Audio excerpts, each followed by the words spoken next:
సడన్గా ఏ నోటీస్ ఇవ్వకుండా మీరు ఎవరో తెలియకుండా నోటీస్ ఏం లేదా మీరు లోపలికి కేసుకురండి రాజలోకి కేసుకురండి మీరు ఎవరు అంటారు రాజలోకి కేసుకురండి కదండి. చెప్పండి. నోటీసు పంపిస్తే నేను హాస్పిటల్కి వెళ్ళి ట్రీట్మెంట్ చేసుకొని మీకు నోటీస్ వస్తా అంతే సార్ మేము అరెస్ట్ చేస్తున్నాం సార్ మీరు కోఆపరేట్ చేయండి లేదంటే మీరు కంప్లైంట్ చేయాల్సి వస్తుంది అంతే మా డ్యూటీ చేతులు ఇక్కడ ఒకటి వినండి సార్ ఆపరేషన్ మా కోఆపరేషన్ చేయండి మీరు పేషెంట్ కూడా ఆపరేషన్ చేయాలా పేషెంట్ మీరే తీసుకున్నారండి మేము చూస్తున్నాం కూర్చోండి. మీరు రండి ప్లీజ్. మా ఇల్లు కూర్చోండి. ప్లీజ్ మీరు రండి ప్లీజ్ కూర్చోండి. కోఆపరేట్ చేయండి చేయబడతారండి. పోలీసు మీ ఇంటి కదా కేసు ఉంటే ఎవరింటికైనా ఎక్కడైనా జమ్మూ కాశ్మీర్ టు ఇండియా ఎక్కడైనా మీరు అరెస్ట్ చేసే అధికారం మాకు ఉంది. మీరు ప్లీజ్ చెప్పేది రండి. పోలీస్ కి బిఎన్ఎస్ఎస్ యాక్ట్ శివరాత్రి రోజు తెలుగు రాష్ట్రాలు శివనామ స్మరణతోటి పులకించిపోతున్నటువంటి తరుణంలో సినీ నటుడు, సినీ రచయిత, రాజకీయవేత్త, సంఘ సంస్కర్త అయినటువంటి సంఘ సేవకుడు, సంస్కర్త అనే కన్నా సేవకుడు, అతను చాలా సర్వీసెస్ చేశాడు. నాకు తెలుసు మా గుంటూరు దగ్గర కాకాని అతనిది కాబట్టి అతని గురించి తెలుసు కాబట్టి చెప్తున్నా. మంచి సర్వీస్ మైండ్ ఉన్నటువంటి పోసాని కృష్ణమురళిని శివరాత్రి పండగ రోజు అరెస్ట్ చేశారు. ఇది కూటమి ప్రభుత్వం కక్షపూరితంగానే ముందుకెళ్తుంది అనటానికి పరాకాష్ట, నిదర్శనం కూడా. ఆయన క్షమాపణలు కూడా చెప్పాడు. నేను తప్పు చేశాను, ఒప్పు చేశాను, ఇకపై నేను రాజకీయాలకు దూరంగా ఉంటాను, మీడియా ముందుకు రాను, నాకు ఆరోగ్యం బాగాలేదు, నేను ఇంటికే పరిమితం అవుతానని చాలా స్పష్టంగా చెప్పిన తర్వాత కూడా వీళ్ళ కడుపు మంట చల్లారక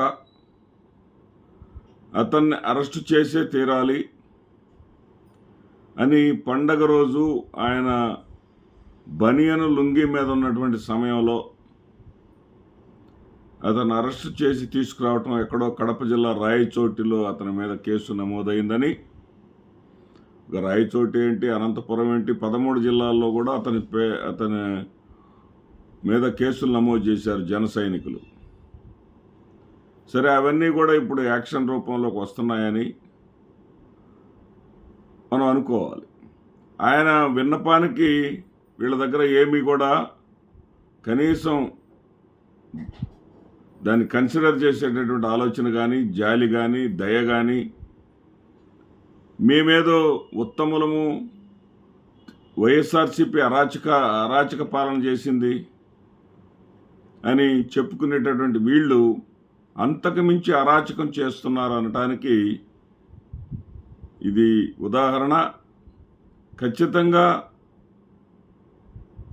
ఒక ఛానల్ పరంగా, జర్నలిస్టుగా ఖచ్చితంగా ఈయన యొక్క అరెస్టుని ఏపీ టుడే 007 ఖండిస్తుంది.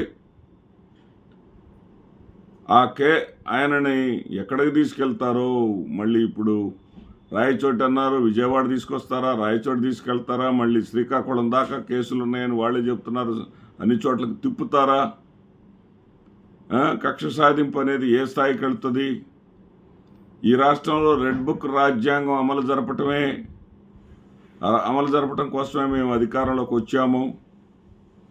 మేము ప్రజలకు ఇచ్చినటువంటి హామీలేమి గురించి ఆలోచించాల్సిన అవసరం లేదు. అసెంబ్లీ సాక్షిగా ప్రజలకు ఇచ్చిన హామీల గురించి తేదీలు లేకుండా అమలు చేయాలనే చూస్తున్నాం, అమలు చేస్తాం అని మాత్రమే చెప్పుకుంటూ కాలక్షేపం చేసుకుంటూ ముందుకెళ్తారా అనేది ముందు తెలుస్తుంది. ఏది ఏమైనా సరే అతను తీవ్రమైనటువంటి విమర్శలు ఒక రాజకీయ పక్షం తరపున ఉన్నప్పుడు చేసిన మాట వాస్తవమే. ఆ విమర్శలకు అతని మీద దాడులు కూడా చేశారు, అతని ఇంటికి పోయి కూడా దాడులు చేశారు. దాంతో కూడా తృప్తి చెందక ఆయన పోసాని కృష్ణమురళి గారు తనంతట తానుగా మీడియా ముందుకు వచ్చి క్షమాపణలు కోరిన తర్వాత కూడా గతంలో నా వ్యాఖ్యల ద్వారా ఎవరైనా బాధ పెట్టి ఉంటే మన్నించండి అన్న తర్వాత కూడా వీళ్ళ యొక్క కక్ష సాధింపు ధోరణి చల్లారలేదంటే ప్రజలే గమనించాలి ఇవన్నీ అనేది నా విన్నపం. నమస్తే.